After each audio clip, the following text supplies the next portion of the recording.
Implicit in some of the things that you've said is that the four big newspapers, the Post, the Times, the Journal, the LA Times, maintain strength and do a good job.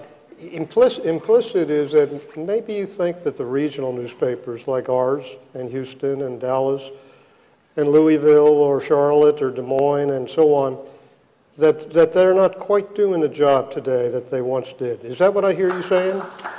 Yes and no. It depends on the individual papers. I think if you're talking about what's going on in our communities, you have to start, first of all, talk about local television news.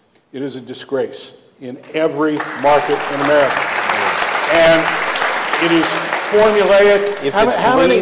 If it bleeds, how many people believe that the local television news has anything to do with the reality of this community?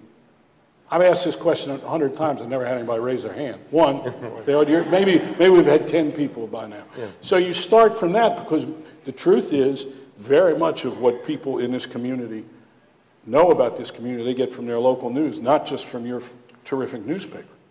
Second of all, that all over now America... Now it's terrific, you know this. It's terrific. It's a different function. It's a totally different function.